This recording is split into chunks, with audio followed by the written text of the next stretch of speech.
saya bikin aturan-aturan. Kami bikin rambu-rambu sehingga nanti clear bahwa kalau ada hal yang tidak sesuai tersebut, misalkan saya izinkan bermain handphonenya adalah di Sabtu Minggu, yang Senin sampai Jumat handphonenya digunakan untuk mencari materi pembelajaran. Gitu. Jadi itu yang kita ini kan, ya ibaratnya kayak kontrak awal dengan anak-anak. Karena anak-anak sekarang itu kan demokratis ya Gus. Walaupun masih kecil, itu kadang kan juga sering protes kalau apa yang kita sampaikan tidak sama. Jadi saya biasanya bikin ini, udah ya pokoknya kontraknya seperti itu. Kontraknya seperti itu nih terus ada controlling nomor. Controlling Gus, handphone tuh sering saya cek. Ini terus karena saya tidak bisa full di rumah, anak-anak kan saya dampingi dengan anak-anak Win Malang yang saya jadikan anak asuh saya. Berarti tidak boleh di password ya HP-nya anak-anak. Passwordnya saya minta. Oh, gitu. Passwordnya saya minta ini. Jadi semuanya tahu ini, kalau nggak dikasihkan nanti kalau ada rusaknya sudah janjian. Kalau ada handphone rusak, kita nggak akan memperbaiki ini. Jadi kan kadang kan namanya anak-anak kan lemot dan sebagainya kan seperti itu. Oke. Memang ngobrol guru besar itu pangapunten. Bulan-bulan bisa kuliah nih sak semester nih. Oke, sekarang saya tertarik kemarin waktu ngobrol awal-awal pun di luar bahasan kita madrasah. Mungkin nanti ada tindak lanjut. Saya berharap nanti kepala-kepala madrasah menonton ini agar kemudian tergerak untuk kemudian membuat gimana integrasi ilmu itu dalam tanda kutip menyenangkan anak, tidak kemudian menjadi beban. Karena itu menjadi tanggung jawab, karena yang kekhawatiran, entah saya khawatirnya berlebihan atau tidak, tetapi ada satu sekolah saya punya satu santri pun, satu sekolah dia sekolah di salah satu sekolah milik BUMN yang kemudian masuk sekolah itu sudah jam 6 pulang jam 5, kadang berangkat jam 5 pulang jam 6, sehingga saya sudah memikirkan kalau tak tambahi ilmu kebek ini. Yang penting kamu sholatnya 5 waktu, jalanlah. Apa kamu bisa deres Quran, kamu bisa hanya bisa mewarnai sedikit-sedikit.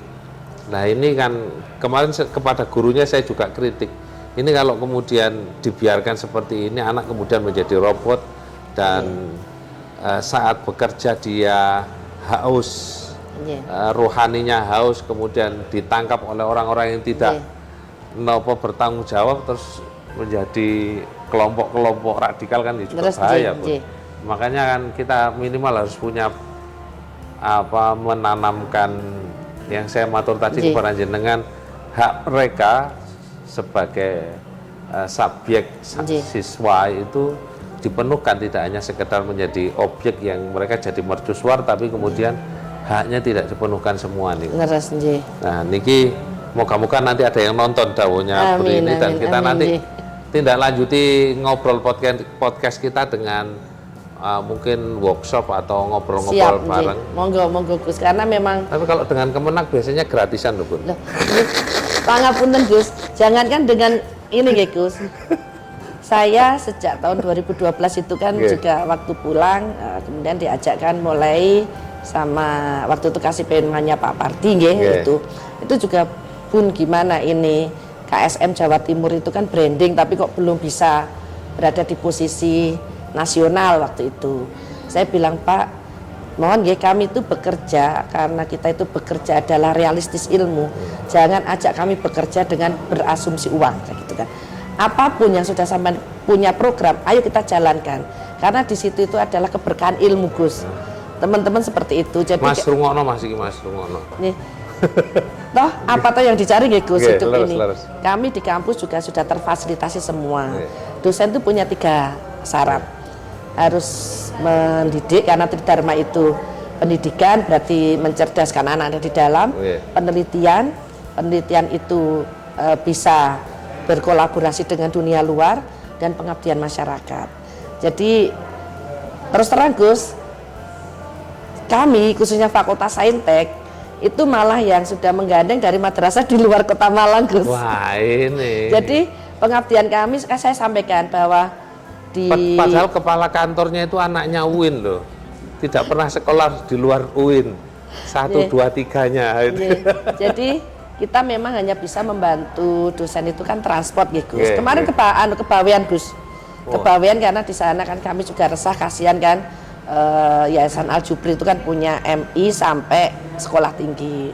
Sedangkan di sana banyak alumni Saintek itu yang mengabdi di sana. Kan cerita Bun, kami itu punya program seperti ini. Oke, kita langsung PKS untuk pengabdian masyarakat, tapi saya hanya bisa bantu transport dosennya tok, karena memang anggarannya kan hanya transport melalui SPD tersebut. Insya Allah kalau negara kan sama gitu, Gus. Nah, tolong di sana disiapkan asramanya, nggak usah cari hotel, nggak usah cari penginapan, rumahnya ketua yayasannya, bunyainya, payainya, atau di situ punya ini asrama santrinya untuk istirahat dosen-dosen, saya gitu kan. Itu yang kami lakukan, Gus. Yes. Jadi kami kalau uangnya habis ya saya sampaikan, ini anggarannya cuma sekian. Nah, kalau mau lanjut tetap kita lakukan, tapi bisa melalui Zoom. Kan banyak cara untuk memajukan lembaga tersebut. Makanya Cak Nopo ide jenengan itu saya kepingin ditindaklanjuti di aplikasi yang kemarin sudah diinisiasi oleh Pak Mokhtar, kepala sebelumnya sistem informasi perpustakaan untuk madrasah. Saya harapnya itu dikembangkan kembali, yang itu juga menjadi pengabdian masyarakat bagi seluruh madrasah negeri kepada madrasah swasta. Jadi ada transfer knowledge untuk mereka. Itu harapan saya, makanya nggih ditulungi. Ini kan kepala kantornya sekali lagi anaknya UIN, dan saya mengikrarkan saya adalah murid dari seluruh dosen di UIN Maliki, karena saya orang tua saya orang Maliki, kakak juga orang Maliki, dan saya juga tidak pernah sekolah di luar UIN. Harapannya ini nanti bisa berlanjut, Bun. Lain hal ini yang saya tadi pingin matur, yang jenengan pernah mameri saya wakaf tunainya Fakultas Saintek ini, Bu Profesor ini kebetulan juga dekan, jadi pimpinannya, kepala kantornya Fakultas Saintek. Ini beliau punya wakaf tunai yang sekarang kita juga lagi rintis, Bun. Kita lagi rintis dari cerita jenengan itu, termasuk yang kemarin saya juga matur kepada jenengan, ada salah seorang santri yang sudah lulus di Maliki, tapi ternyata karena prosedurnya tidak bisa dibalik langsung muncul, harus bayar dulu baru uangnya dikembalikan, ternyata masih tetap memberatkan. Ternyata sayang saya tidak kenal Bu Rini sebelumnya itu loh, saya tidak wadul Bu Rini, Anda wadul sama saya, beres itu gitu. Nah, gimana Bun dengan wakaf tunai yang jenengan kembangkan di Fakultas Saintek itu?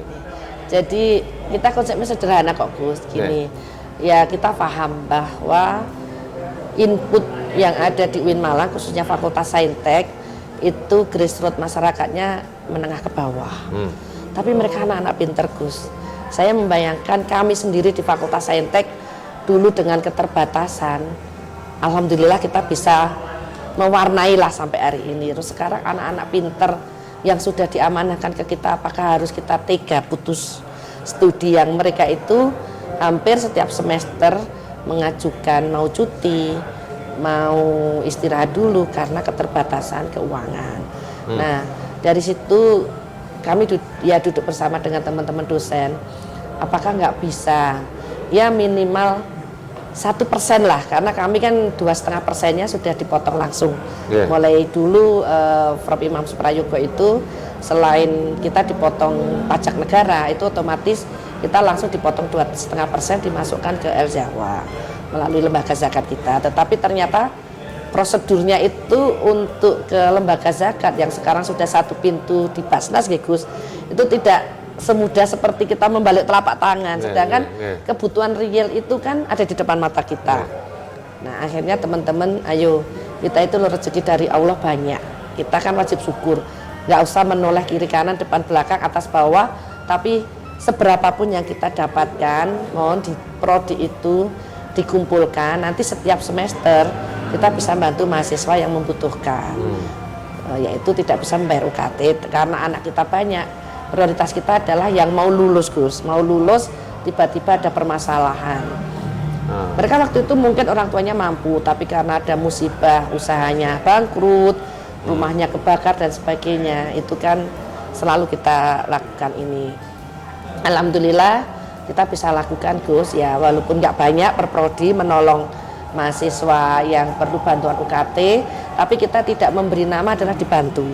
Kita beri nama dipinjami.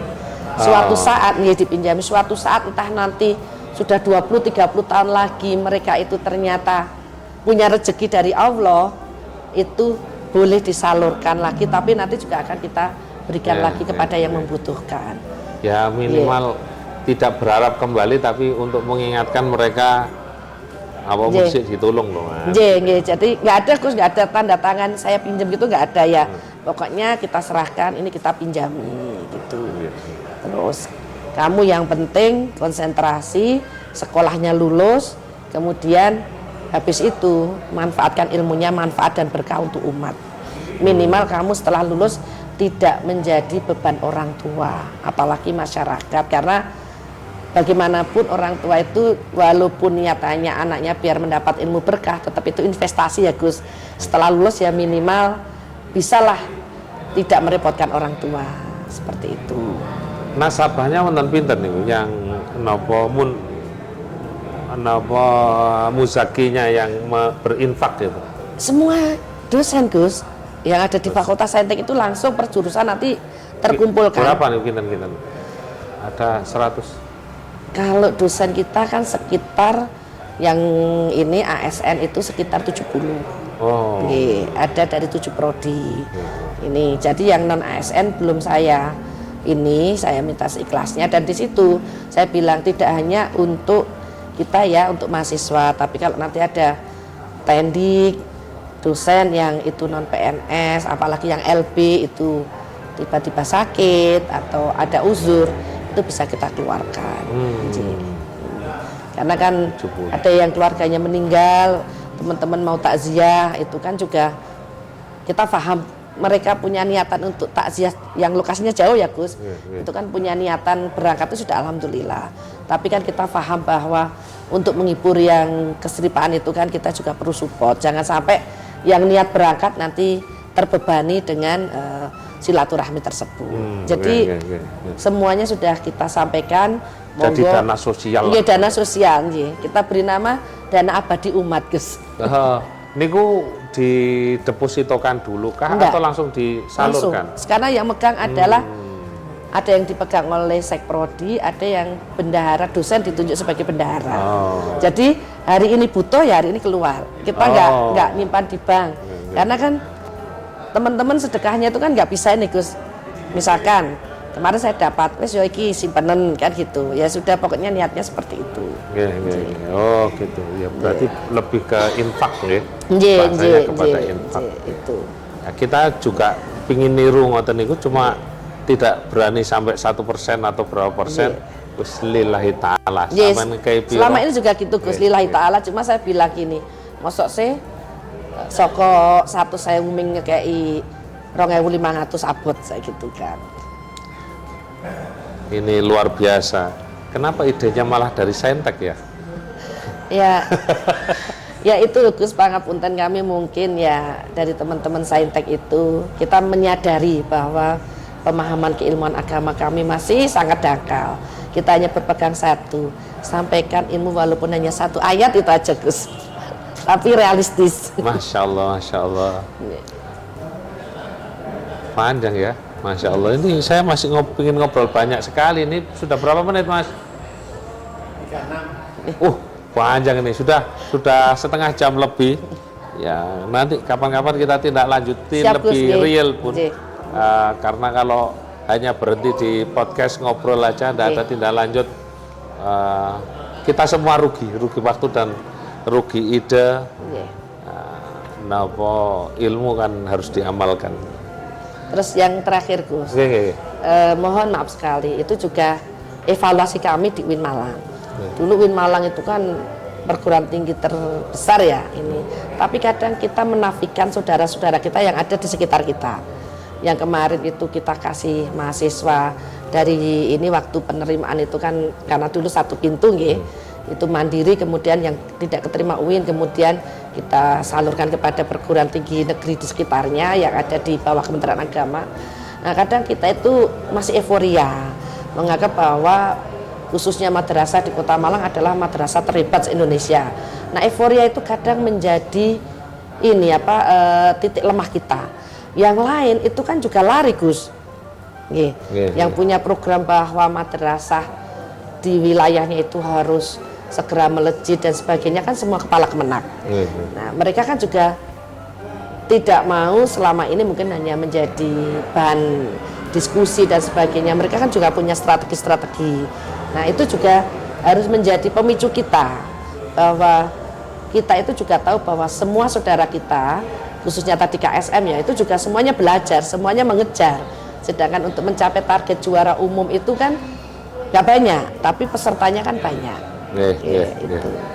Ya itu tadi berarti kita harus terus berbenah. Jadi ini momen berbenah kita, momen awal berbenah kita bahwa ya KSM kalau bayangan kula ngeten Prof, KSM, OSN itu harus sekedar menjadi pelecut untuk menjadi lebih baik, jadi bukan tujuan. Tetapi apapun kalau kenyataannya kita masih membanggakan yang ada tanpa kemudian memastikan ilmu itu lebih membumi kepada semua siswa, tidak hanya di kelompok-kelompok kecil aja, tentu akan menjadi masalah kalau kita tidak mulai memperhatikan yang lain.